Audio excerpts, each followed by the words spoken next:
This video is made to be watched either with or without sound.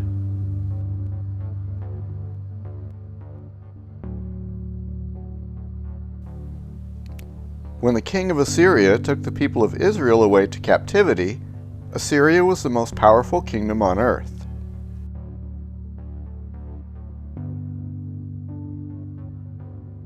A century or so later, it would fall.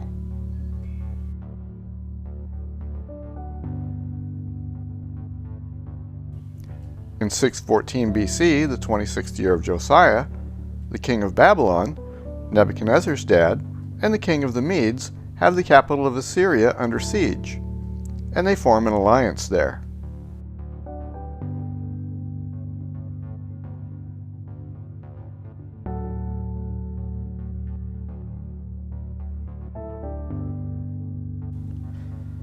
The crown prince Nebuchadnezzar marries the daughter of the king of the Medes.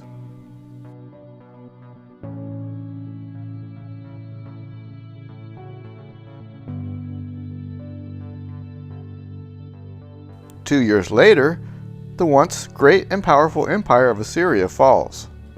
The city Nineveh is destroyed, as was graphically foretold by the prophet Nahum.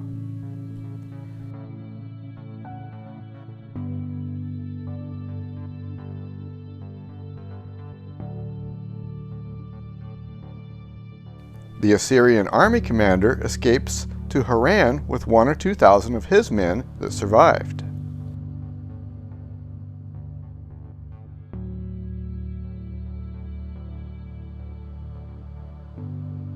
Two years later, the Babylonians and the Medes attack Haran.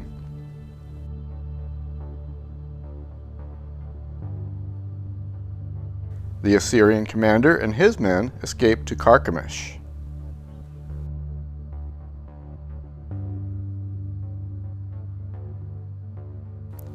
Pharaoh Necho becomes king of Egypt.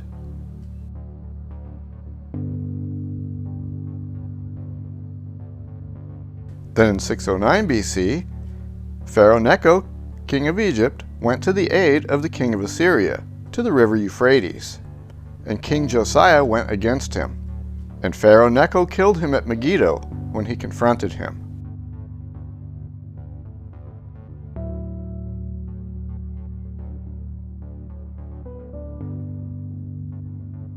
Then the people of the land took Jehoahaz, the son of Josiah, and made him king in his father's place in Jerusalem.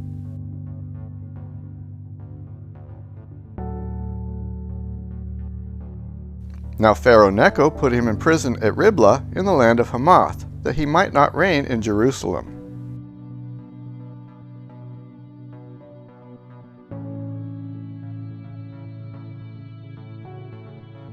Necho defeats Nebuchadnezzar's army by the Euphrates, and then Necho returns to Jerusalem and installs Josiah's son Jehoiakim as king.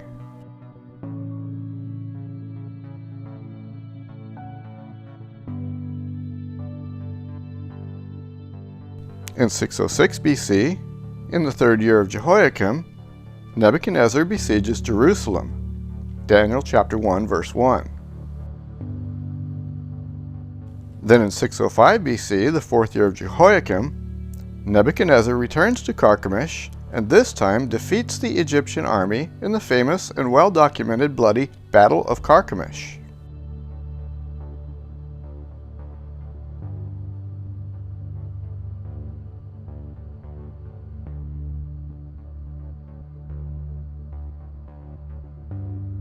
Concerning the army of Pharaoh Necho, king of Egypt, which was by the river Euphrates in Carchemish, which Nebuchadnezzar, king of Babylon, defeated in the fourth year of Jehoiakim. Jeremiah 46:2.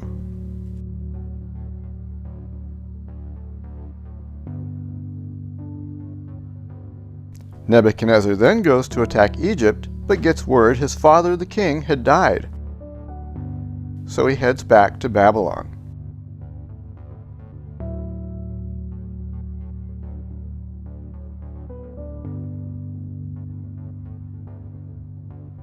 Note, this starts the first year of Nebuchadnezzar, as he takes his father's throne in the fourth year of Jehoiakim. See Jeremiah chapter 25, verse 1.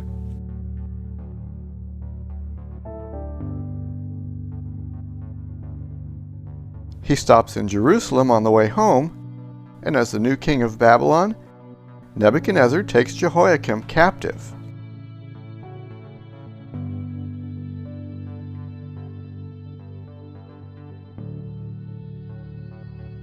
He also takes back some of the nobility of Jerusalem, including Daniel and his friends, Shadrach, Meshach, and Abednego, and some of the articles of the temple.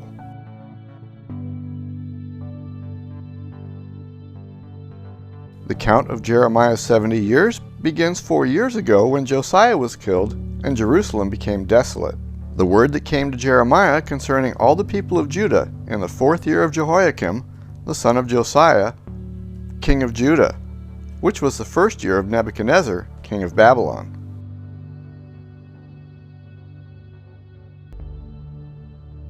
This whole land shall be a desolation and an astonishment, and these nations shall serve the king of Babylon 70 years. Jerusalem and the cities of Judah, its kings and its princes, to make them a desolation, an astonishment, a hissing, and a curse, as it is this day.